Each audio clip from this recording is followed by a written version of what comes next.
Dear Jamaicans, friends and supporters, good evening and welcome to the Jamaican High Commission's live stream town hall meeting streaming on YouTube and Instagram. My name is C.S. Denton Watts, Deputy at the High Commission, and we are pleased once more for you to join us for the status update that we give on a weekly basis to the diaspora and to our friends who would have been following us for recovery updates following Hurricane Melissa, which it has been a month since the passage of Hurricane Melissa.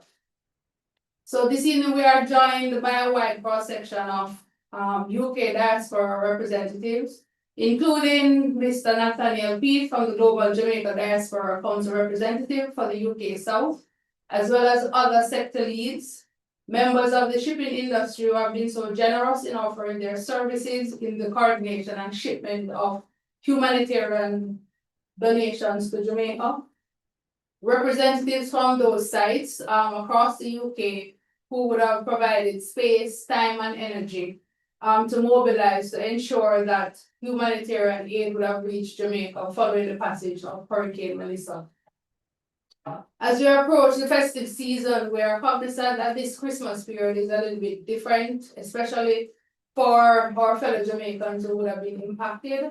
And so we are mindful to do as much as we can to ensure that the immediate needs are met and there is a level of comfort extended to our Jamaicans across the various parishes. For this evening's event programming, we are honored to have with us High Commissioner Williams, who will provide an update remarks on the national efforts underway. We will also have Ms. Primrose Granville, who is a journalist and a community advocate in Bristol. And we are also further honored to have Ms. Delmaris White, who is the Director of Information and Training at the Office of Disaster Preparedness and Emergency Management. So we do have a good lineup this evening, and without further ado, I will go through and give the floor for High Commissioner Williams to present his remarks. Thank you. Yes, thank you very much, Deputy. And good evening, my fellow Jamaicans in the UK and friends of Jamaica. Thank you for joining us once again for this fourth town hall meeting. Your continued engagement reflects the strength of our community and the deep bonds that unite us across oceans. As you know, Hurricane Melissa struck Jamaica with unprecedented force, leaving devastation across Westmoreland, St. Elizabeth, Hanover, and beyond. Over 1.6 million Jamaicans were affected, with homes, schools, hospitals, and livelihoods disrupted. The Planning Institute of Jamaica has projected that full economic recovery may take 3 to 5 years, given the scale of damage to agriculture, tourism, and infrastructure. Yet, amidst this hardship, Jamaica is rising. Tourism is recovering with dozens of hotels and resorts reopened, and Sansa International Airport has resumed normal operations. Cruise ships have returned to Ocho Rios, with 2 out of 3 cruise ports welcoming cruise ships. In agriculture, while tens of thousands of hectares of farmland were damaged, the Ministry of Agriculture has activated its Disaster Recovery Task Force. Regarding electricity and healthcare, what has been heartening is the community spirit of Jamaicans. Local volunteers have cleared roads, diaspora groups abroad are sending containers of supplies, and Jamaicans everywhere are showing that our spirit cannot be broken. I draw your attention to measures in place by the government to fast-track the restoration of electricity in the affected parishes. In efforts in that fast-tracking across the country, the government of Jamaica loaned the JPS US $150 million. The projections provided by the JPS meant that full restoration would extend up to June 2026, which was deemed to be untenable, and therefore the timeline for 100% of restoration of electricity is to be achieved by the end of January 2026. The government of Jamaica through ODPEM and the official Support Jamaica Disaster Relief Portal continues to coordinate relief for hundreds of thousands of displaced persons. Health services are gradually resuming, with hospitals under repair and mobile water purification units deployed. 50% of healthcare facilities supported by several field hospitals and contingents of overseas healthcare workers are operational. The Ministry of Health and Wellness has been assisting with psychosocial support, wash kits, fogging, and mosquito control. Furthermore, tetanus vaccines have also been procured. The Jamaica Defence Force, in collaboration with the Heart NSTA Trust, will be working with the youth across Jamaica to repair roofs. Additionally, delegations of external engineering corps from Ethiopia, Ghana, Guyana, and Rwanda will be arriving in Jamaica to bolster this effort. The combined cohort of the JDF and visiting delegations and the youth will be deployed in St. Elizabeth, Trelawney, and St. James. Discussions are also underway and well advanced to use private construction firms in the rebuilding exercise. The government is working towards an early January 2026 date to inform of the reconstruction grants for rebuilding. This will be aligned to the assessments being conducted by the Ministry of Labour and Social Security. A total of over 37,000 homes have been assessed for roof repairs so far. Funds donated on the ODPEM platform by 17,000 contributors locally and from the diaspora, amounting to $780 million, will be used to procure building supplies needed to repair homes of those most affected and who do not have the resources to rebuild. I also wish to update you on the logistics surrounding shipments to Jamaica. I should mention that some drop-off points across the UK have had to pause operations temporarily to ensure that items already received are processed and shipped efficiently. An updated list is now on the High Commission's website, which of course is jhcuk.org. The government's special duty waiver on import duty and general consumption tax runs from the 29th October to 31st December 2025. This measure provides critical relief in the immediate aftermath of Hurricane Melissa. The period of free shipment of donated items from the United Kingdom has come to an end. We recognize the vital role this arrangement played in enabling the diaspora's generosity to reach Jamaica swiftly. The High Commission is now working closely with Jamaican businesses, diaspora organizations, and other stakeholders to ensure that the cost of shipping does not become a barrier to aid. Our collective goal is to maintain the steady flow of relief supplies from the UK diaspora to Jamaica. Air freight is also being contemplated, and we are now in the process of making arrangements to that end, and hope to make an announcement early in the new year. I extend heartfelt thanks to the shipping companies that have stood by us from the outset. Their commitment and generosity have been instrumental in ensuring that supplies reach Jamaica during the most critical phase of recovery. My brothers and sisters, recovery is not only about rebuilding structures, it is about restoring hope. The diaspora has been a lifeline, offering donations, advocacy, and moral support. I urge you to continue standing with us. Every contribution, whether financial, material, or simply spreading awareness, helps Jamaica rebuild stronger. So let us remember, Jamaica's resilience is not measured by the storm we endured, but by the unity with which we rise. Together, we will restore livelihoods, rebuild communities, and reaffirm the indomitable spirit of our nation. So thank you, and may we continue to walk forward in solidarity and pride. Thank you, High Commissioner. Just to inform our viewers, if it is that you can go through and fill your questions in the chat, then we'll be able at the end, towards the end of the presentation, to go through and fill those questions that you would have.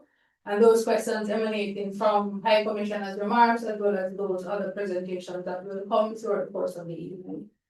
So as we move forward with our program, I'll invite Ms. Primrose Granville to go through and give us the updates out of Bristol.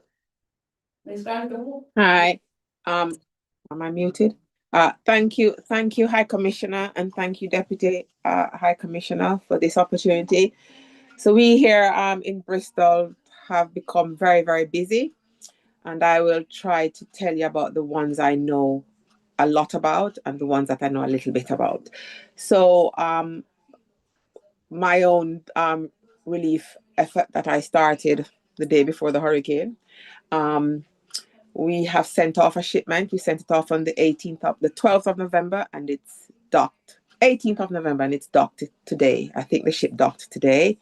We have people on the ground who are ready to help clear stuff and arrange to have items to go where they're meant to go.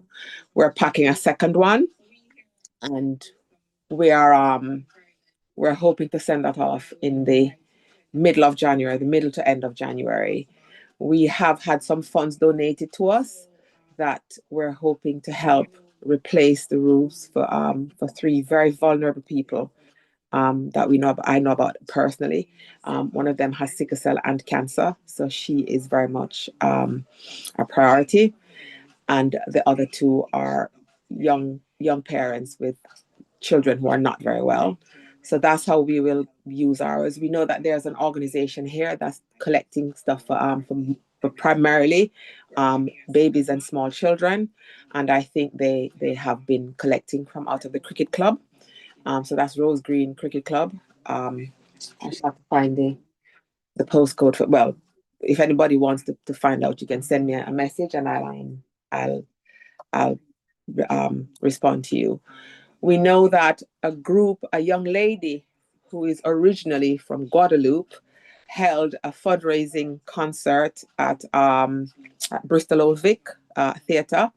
Not yesterday Sunday, but last Sunday, and they raised last Monday even. They raised nearly, I think, just over £2,000. They are going to be sending that to Food for the Poor. Jasper Thompson, he is raising funds to help rebuild some homes, and I think he's liaising with Food for the Poor also. He's not giving me the full details. There are individual people who have been sending barrels down with food and stuff, and shopkeepers and shipping agents and people with forklifts have done so much to help all of these groups who have been putting things together. We've had boxes donated to us. We've had barrels donated to us. We've had prices slashed for barrels. We've had discounts from shipping agents. Our discount for our shipping was 2,300 and something pounds. We only paid 2,004 pounds to him, and we paid for some barrels, but we should have been paying in the region of 5,000 pounds for the amount of stuff we sent. So people have been very generous. The people of Bristol have been very, very generous. There are 2 GoFundMe's running for just our little organized project together. And so far we've gotten about £1,600 out of both of those to pay for shipping and stuff. We're expecting some more to finish paying. And just for the record, this is how kind our shipping agent is. We still owe him £700, and the boat docked today. So we're getting a lot of help. And he's also helping other people who are doing shipping, but he's a part of our group, so he helps us a little bit more. And this is Smithy Shipping. He's been really helpful. Then we have individual people who are raising their own funds. I know that there's a GoFundMe from a gentleman called Ajax. Ajax was a very popular man in Jamaica. He's buried in St. Elizabeth. His house was damaged in St. Elizabeth, and his daughter is raising funds. His other daughter is actually supporting us because she runs a walking group, and there'll be another walk in January. I think they have raised over £1,200 for us already, and there's still money outstanding. So we're getting a lot of help. We're getting a lot of encouragement. On the ground, I'm a Jamaican Kiwanian, and I've been a Kiwanian all my life, I think. And so I'm getting a lot of support from my Kiwanis clubs via my Kiwanis, what I would call my uncles and fathers. They have teamed up with one of their lodges in Jamaica, and they're going to be supporting people with us. I myself cannot go to Ground Zero because I'm a transplant recipient, and I've been warned, you go to Ground Zero, we might not get you back. So I'm not going to Ground Zero initially. Hopefully that will lift, but I have to be sensible. But there are a lot of people who are helping on the ground, and there'll be a lot of, because the people of Bristol have asked for evidence. They want to see everything, and they want to see where everything has gone. They have donated, but they have tall orders, and they deserve to have those tall orders. As for donations, 90% of what we got usable and really, really, really, really good stuff. We've had 2 boxes of industrial gloves. We've had 32 boxes of industrial goggles, which we wish to share with other organizations. I'm going to speak to Vivienne about that. I'm going to send her a message about that. We're waiting on somebody to give us a pallet of tarpaulin. Hopefully that will go out in January. I don't know if it will be needed, but we're still sending it. And there are still things coming to us. I've spoken to the CEO of our joint hospitals here, and she is looking into what she can do for us, but it's not going to be now. I was told by a local journalist that, Auntie, if you're going to do this one time, don't bother, because the build is going to be longer than a one-time trip, one-time ship. So we have committed to work with him. He's always on the ground, and he says to me, this is what's needed now, Auntie. No more clothes. He specifically asked, no more clothes. People need bedding, people need nails, people need screws, people need hammers, people need drills. We have had an offer of a solar powered tool. It's a massive toolbox that has everything with all the batteries, which is powered by solar, and somebody's going to donate that to us, so that we can send it to Jamaica with a plan to have it kept in a certain by one body who will then loan it out to people, so that not one person keeps it. So we're thinking of leaving that with a church in Manchester who will ensure it goes out. It is my brother's church, so I will come for him if it's not shared fairly. So we've done fairly well in our little fair city here of Bristol, and we thank you for all the information that's been passed out, so that we could know what to do. So thank you.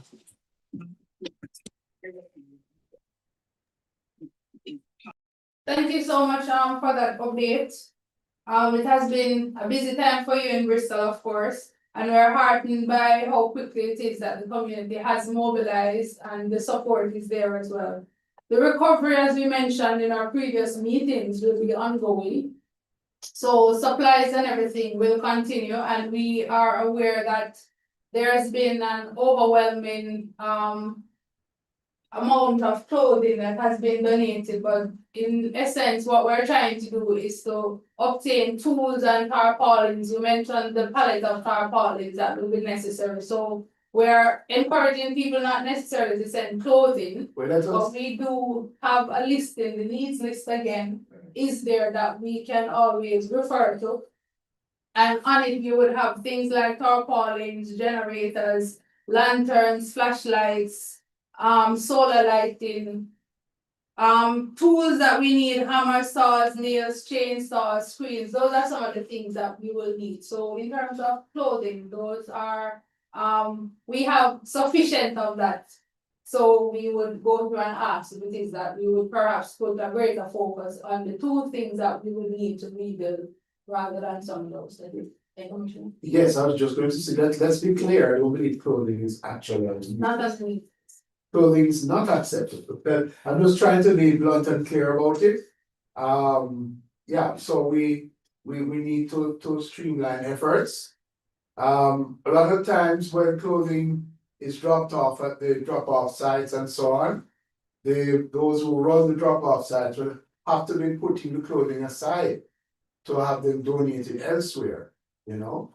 Clothing is just not on the needs list, and it's just doesn't make any, it just isn't effective for to collect and send something that is not on the needs list. Just to make that point clear. Thank you, High Commissioner. And I know that she mentioned, Ms. Granville mentioned that her shipment, which left on the 18th, has docked. So that in itself will be cleared as well. Going forward, also, she mentioned, what was the other thing here? The pallet of tarpaulins recovery ongoing as well, and then the shipment for that. So thank you again, and just wishing you all the best as you go to Jamaica, and just be careful because of conditions and situation as you had mentioned. So thank you so much for that for me. We will now go through and turn to our special guest that we do have with us this afternoon from ADFEM. Wanting to introduce to you Ms. Delmaris White, who is the Director of Information and Training at the Office of Disaster Preparedness and Emergency Management. And as you know, it's a government's agency that is responsible for disaster management and relief.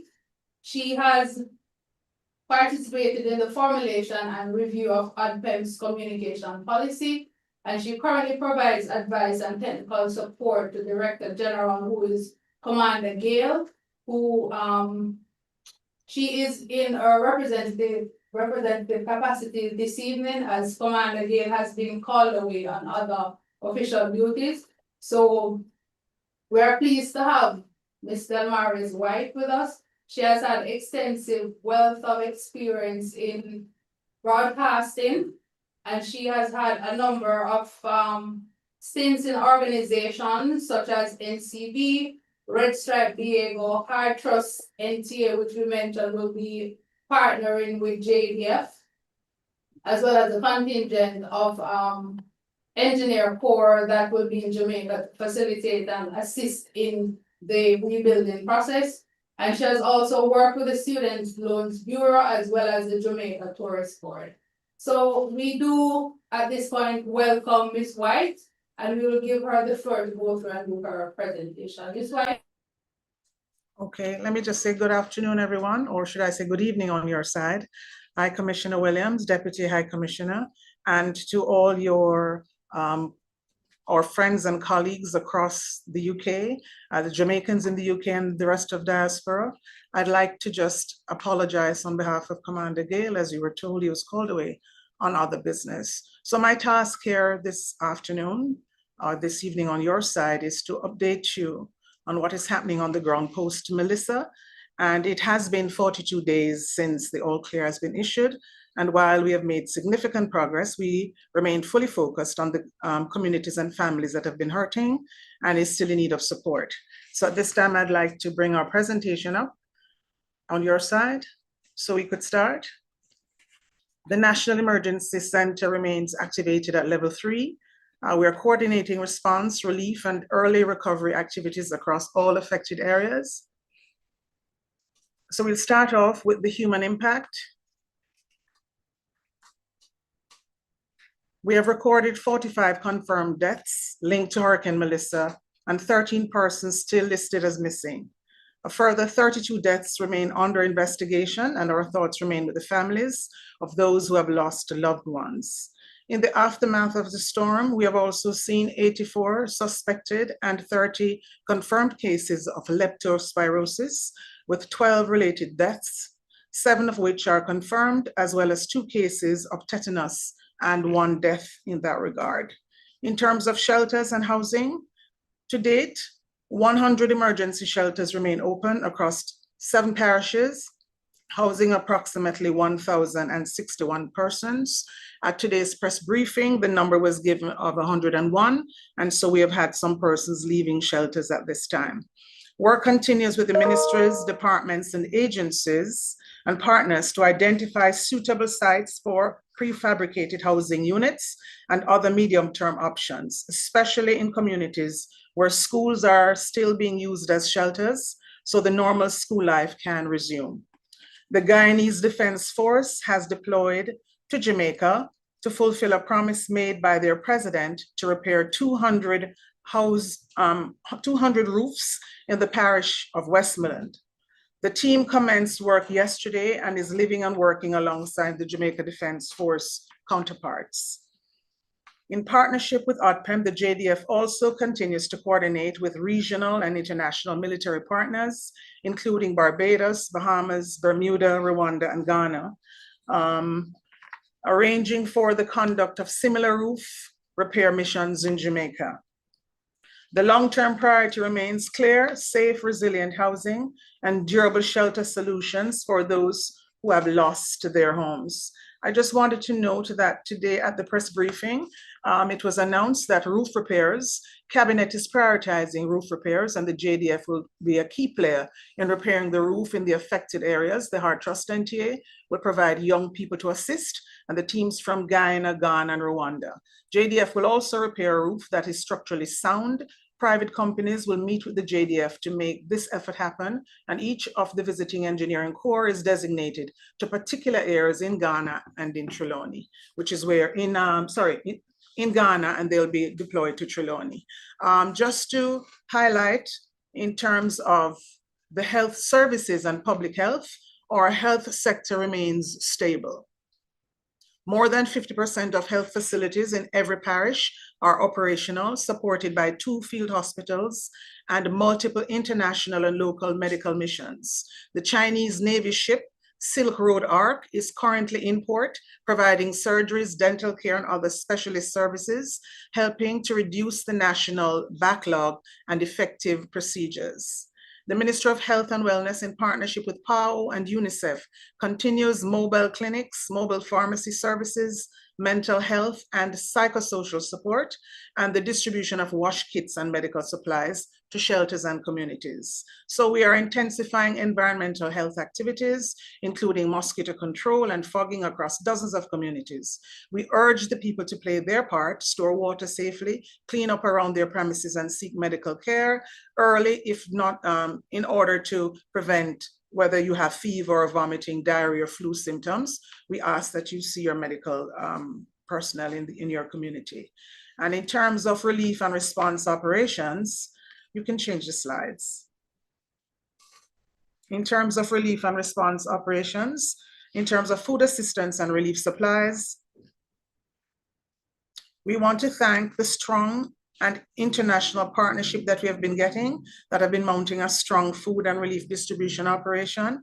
The government of Jamaica has distributed just over 340,000 food packages. The ODPEM has distributed 98,367 food packages, while the Jamaica Defense Force, in support of the Ministry of Labor and Social Security, has delivered 242,037 care packages to affected households, particularly in Western Jamaica. The FAWG, which includes over 30 partners, has enabled the production and delivery of food packages and hot meals to 314,304 people in some 379 communities. In total, the FAWG has distributed 112,772 food kits, affecting the lives of 233,808 persons, while some 303, let me see that again, while some 303, I'm not seeing this figure clearly, while some 3,324,469 meals have been distributed to approximately 190,000 people. At the same time, over 39,000 GH Dyna damage assessments have been completed to help identify households most in need of shelter and livelihood support. This data is also guiding upcoming cash grants and voucher programs. And at the press conference today, we were told that if the assessments are not done, persons will not be able to benefit. And so they're looking for volunteers to ensure that the assessments can be done. So for persons in Jamaica and across the diaspora, there is something that you can do in terms of volunteering services or encourage your loved ones to volunteer their service so we can get on with the assessment.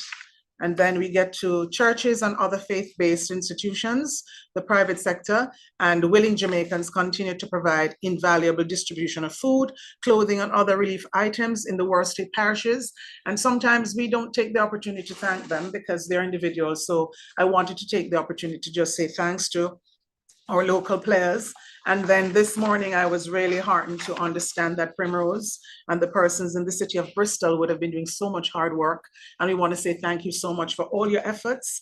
It's well recognized. Christmas is coming. We want the supplies to continue to come and the help to also continue to come.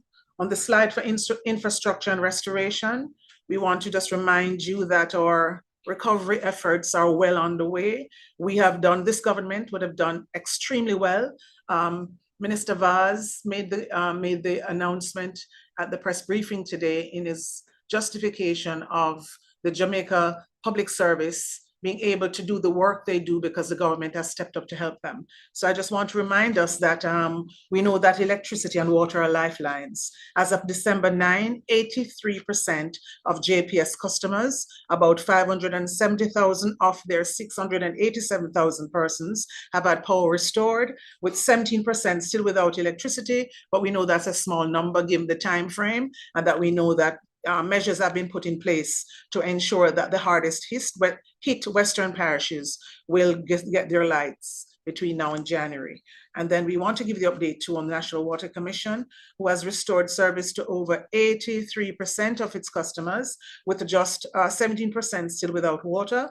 Major systems in all parishes are back online, supported by 12 additional water trucks operating in affected communities, delivering 146,000 gallons of precious commodity daily. So we have put measures in place to ensure that those persons can get water.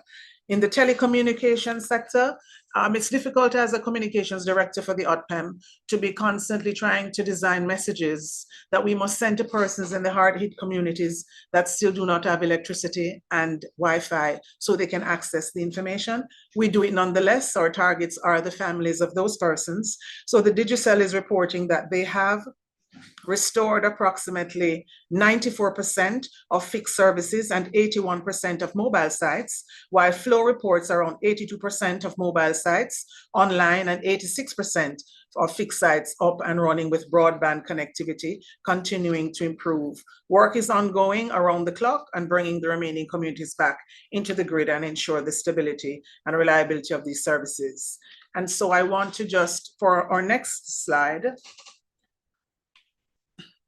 we want to just remind persons over 60% of remittances agencies resume operations in the worst affected parishes, 11 reopened since the last update. And so operational remittances locations for impacted parishes are as followed.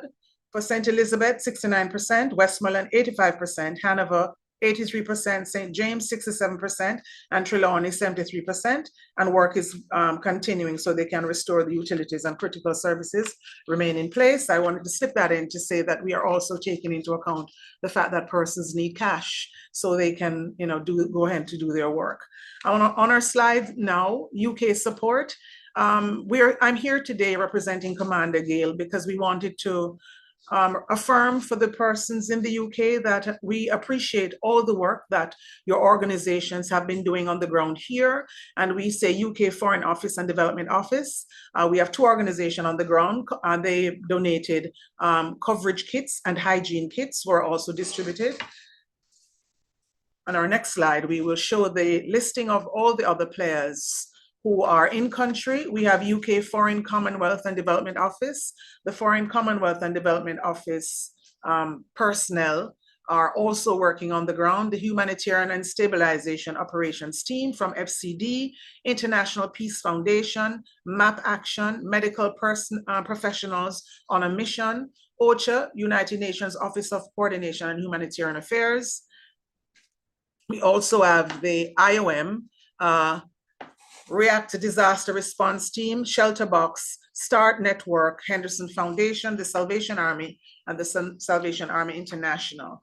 Those are the persons that are on the ground doing important work, and we want to just laud and thank them for the effort, and to just let them know that at this time, the efforts are not gone unnoticed. So of the 113 total organizations on the ground, we have 55 from the United States, 13 United Nations, 12 from the United Kingdom, European Union, 8 organizations, and we have 8 organizations from Jamaica locally, 5 from Canada, 5 from Israel, 3 from Switzerland, 2 from Orgs Caribbean, and 2 from DRAGS Japan.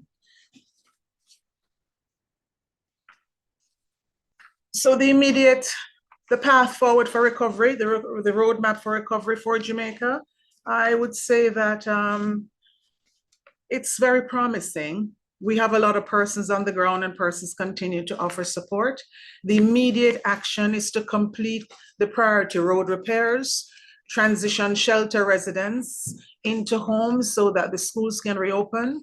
We want to expand water services and restoration of some of the water services that are still outstanding, that have been repaired, accelerate debris removal. And as you're aware, that is a large program. On the way now, we have some cleaning up mechanisms on the ground, working through the Ministry of Local Government and Community Development, led by the Honorable Desmond McKenzie. And then for the short term, January to March 2026, estimated timeline, what it is that we're trying to work on. We're closing the remaining shelters. We are hoping that school will be operational. We are trying to restore school infrastructure. We want to launch housing restoration and reconstruction, I should say. And we have started that because we have individuals in country who are doing repairs to roofs. We want to energize the agricultural sector recovery. And I know that through the Ministry of Agriculture, they have made some provisions for farmers to get seeds and other items so they can begin the replanting process. And then for the medium term, that's April to December 2026, to complete infrastructure rebuild, implement economic recovery program, promote Build Back Better. And for the organization ODPEM, we have been doing this since Hurricane Beryl. We've been encouraging persons to build to strap down their roofs with hurricane straps. So that's part of our public education campaign going into the rest of the Melissa recovery. So we'll revitalize that particular program, as we also encourage persons to implement their community resilience program. So when you move to the next slide,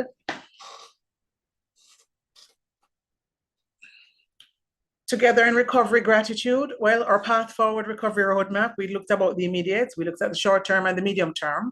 So we want to jump to the other slide and to just say that we are very grateful. Jamaica is deeply grateful to the UK government, the British High Commission, and the entire UK-based Jamaican community for your unwavering support. Your contributions have been vital to our recovery efforts. The key message: recovery progressing steadily, international partnerships crucial, and building back better with resilience. We have left our contact information, www.odpm.org.jm. You can also reach our NEOC at odpem.gov.jm, and I will leave the rest for any questions and answer that you may have. Thank you for the opportunity to share with you today.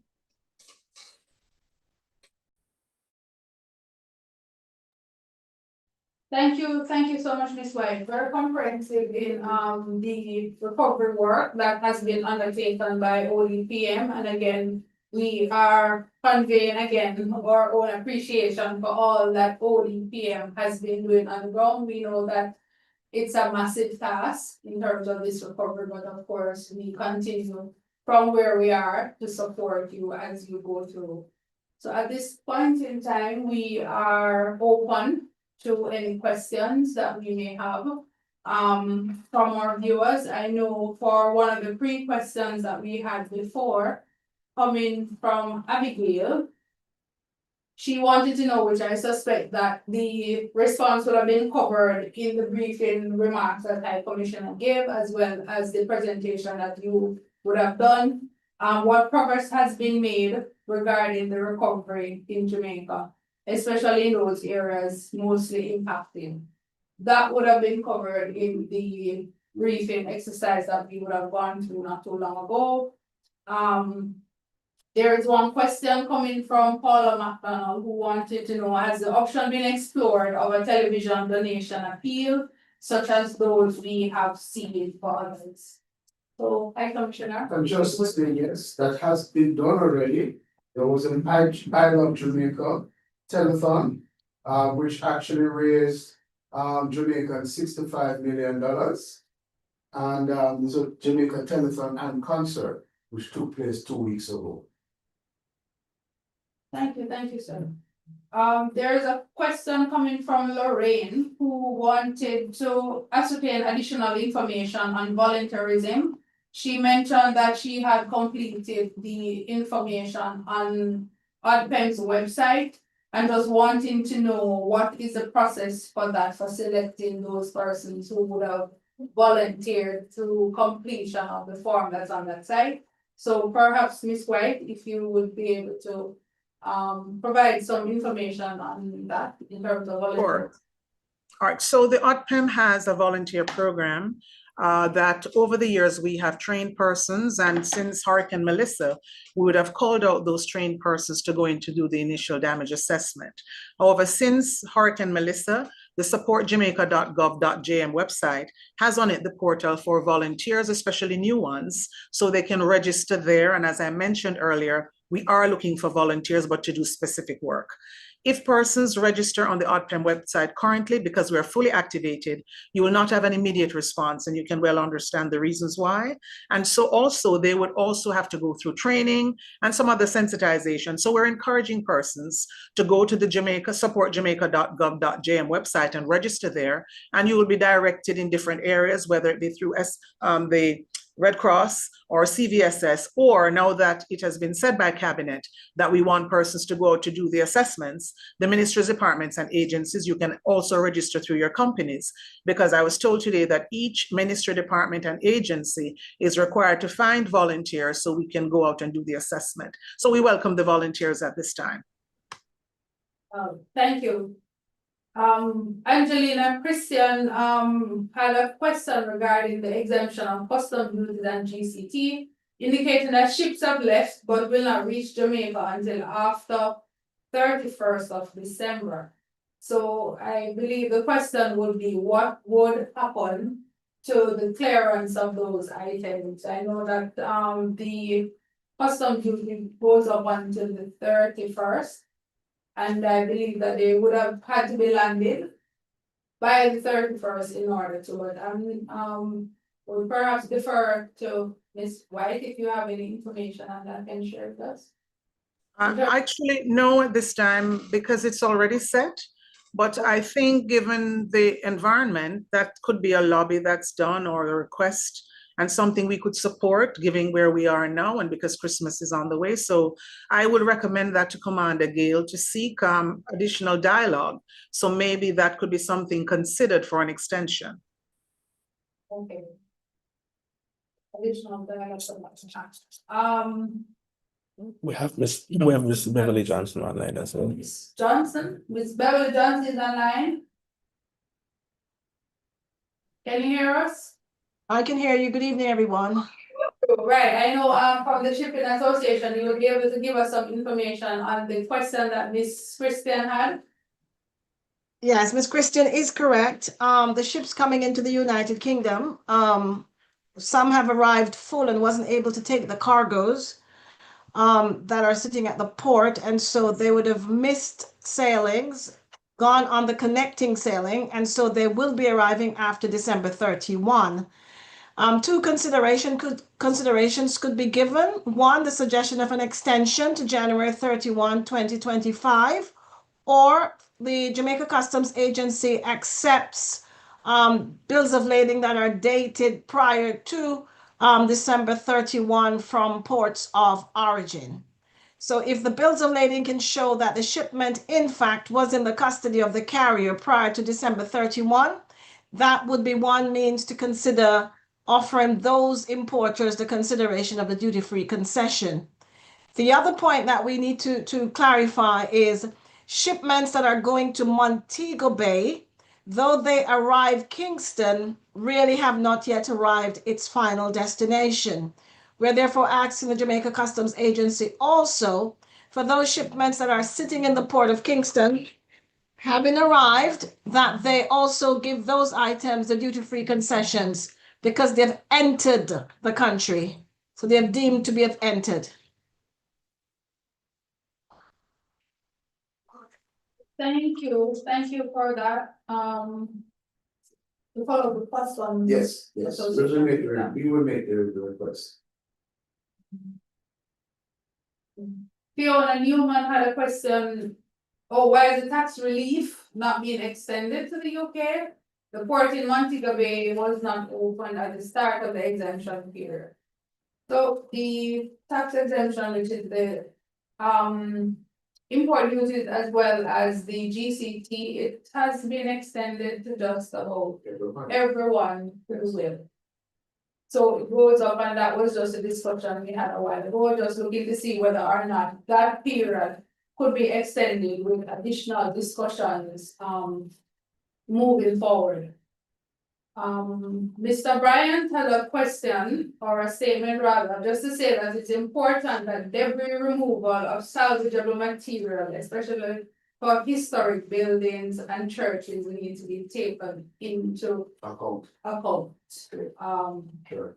For that, I know that there has been quite a bit of debris to clear.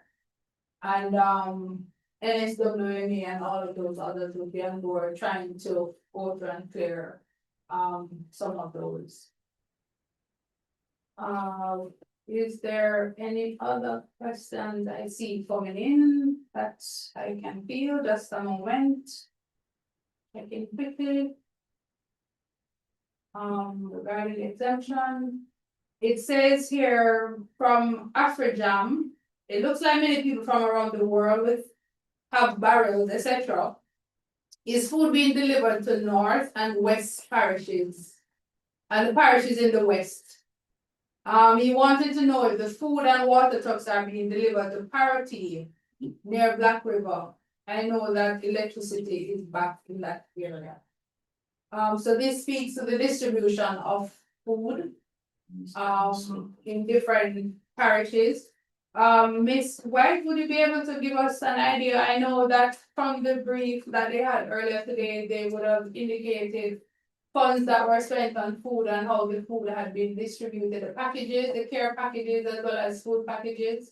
Would you be able to provide any insights on those? What I can say is from what I know from the reports is that all areas have been given food at least once, meaning a drop has been made. There have been reports in some areas of persons saying that they have not received items, but this might have been in the early days. So I think now most areas would have been receiving food and water, and I would have advised about the water trucks. But what we do through your office, if they'd like to state more specifically, and you can send it to me, I'll ensure it goes to the drop site so that they know to do another drop for them. Jean Garwood indicates that churches have lots of barrels to send, but there is a backlog at the ports. That was covered in the intervention that Ms. Johnson provided, somewhat in terms of getting the movements from the ones in Montego Bay as opposed to the ones from Kingston as well. So that would have been covered. Are there any other questions coming in that? Maybe Ms. Johnson, well, you can just repeat or perhaps give us an update if she has one as to what it's looking like at the ports, if she has any information on that, on the backlog. I can, sir.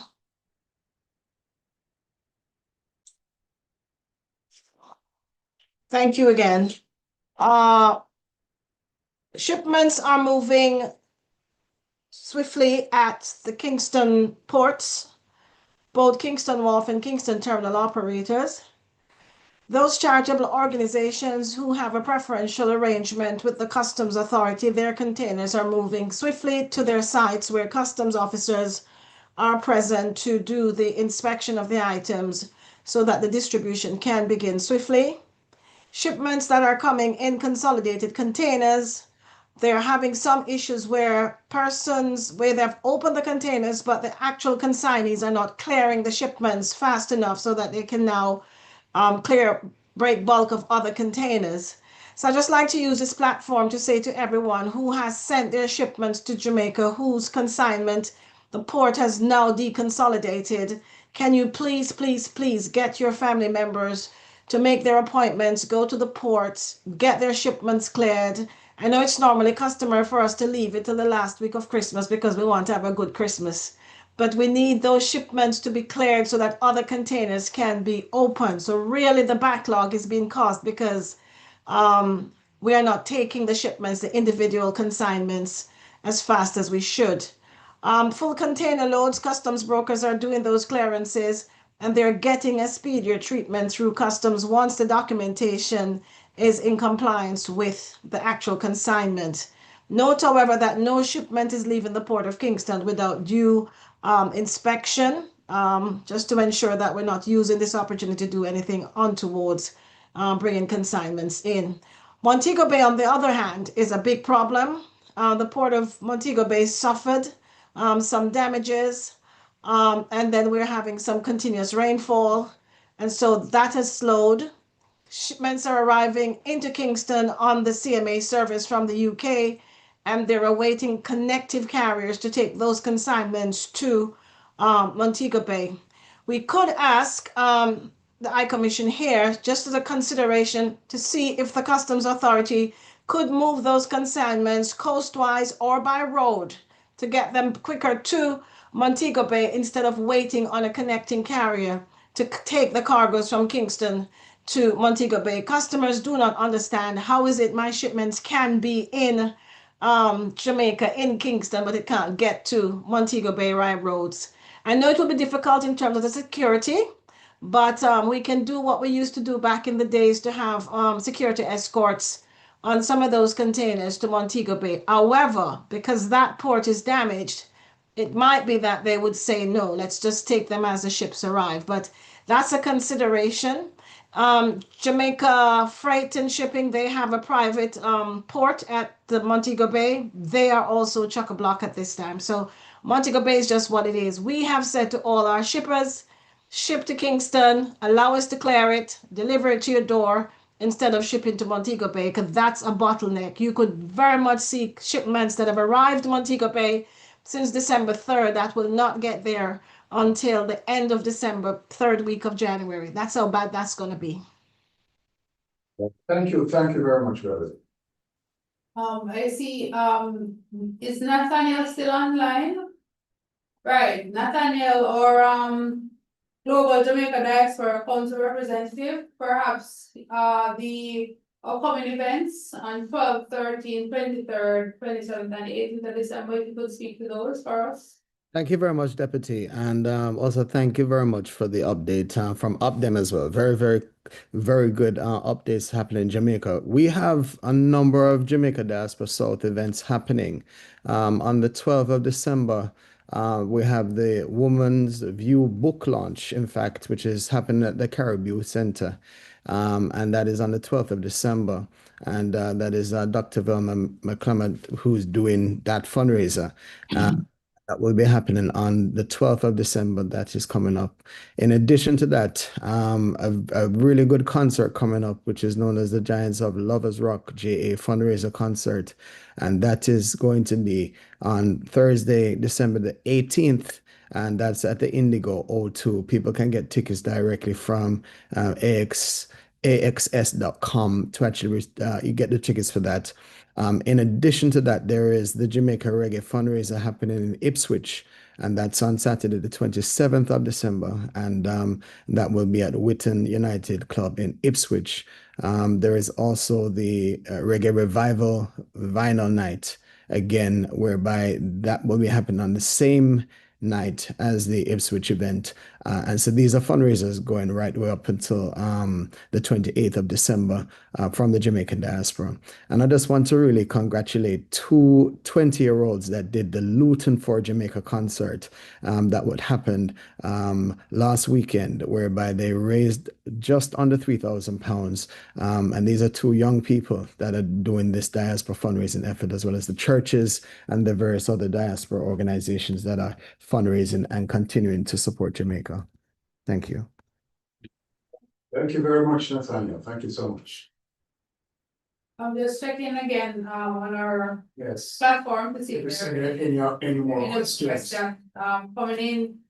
We have an opportunity, to ask Ms. White ODP, which is online for any other questions. I know that, in weeks past, there would have been the interest, and there still is the interest to find out how things are rolling out on the ground, but I suspect that the presentation that you gave, Ms. White, would have been quite sufficient, to go through and, Well, perhaps, answer some of those questions. if perhaps Ms. White can give us an insight as to how the funds donated on the website, supportjamaica.gov.gm, how those funds will be utilized. Perhaps it should speak broadly to that. I have not gotten all the information. I do know that some were allocated for food and some were allocated for building supplies. I don't have the exact details, so I don't want to make pronouncements on those. But if you permit me to just follow up on a point that was raised earlier, in terms of the shipping and the ports and the backlog, the Honorable Minister Darrell Vass today announced that the ports, the seaports, would have extended hours on Saturday. And he mentioned the date to end. So I think they've recognized that they had to move quickly. And we just want to also understand that that has been put in place.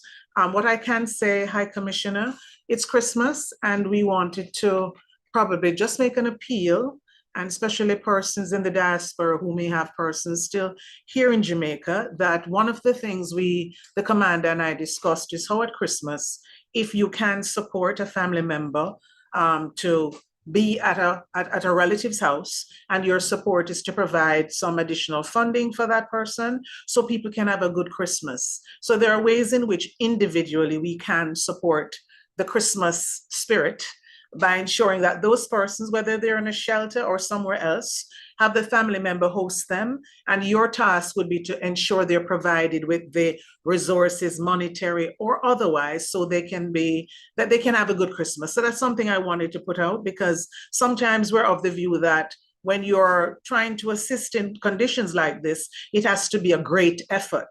And it involves boxes and all of that. It could just involve a call to Cousin John down in St. Elizabeth to say, host mom and the kids, and we're sending you this so that Christmas will be great. So I just wanted to make that appeal, and thank you for allowing me to do that.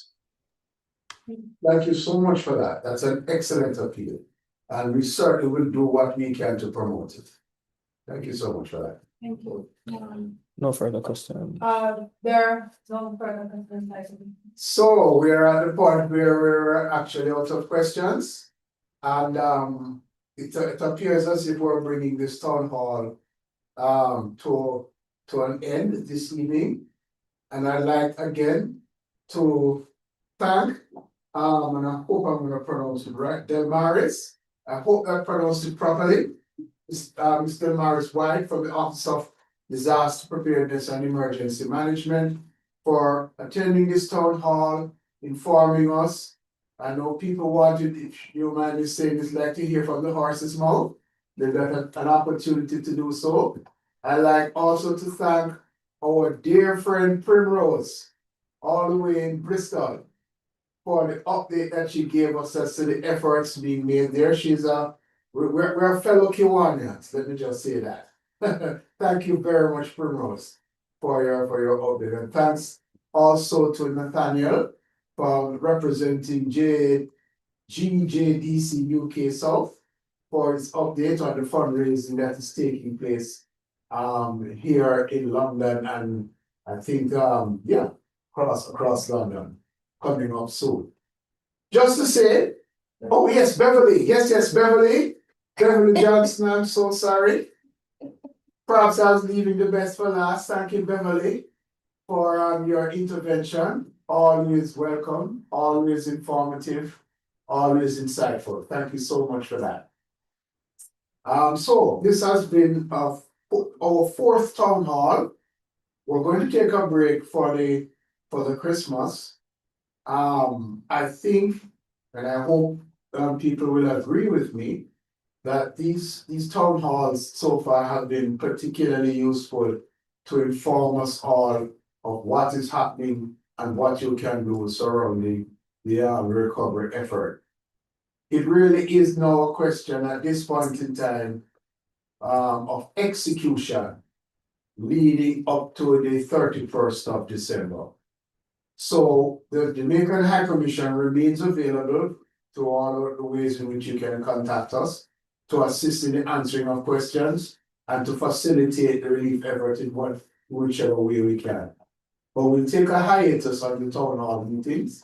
We'll perhaps do another town hall in mid-January after the season has passed off. And we could perhaps update persons then on what had transpired over the Christmas period and to let you know what our plans are going forward, particularly in the area of fundraising. So once again, thank you very much, everybody. Please enjoy the rest of the day. And it is for me to say Merry Christmas and a Happy New Year. Our hearts and minds remains with all those persons affected in Jamaica, and we hope for them all the best for the coming season. Thank you very much.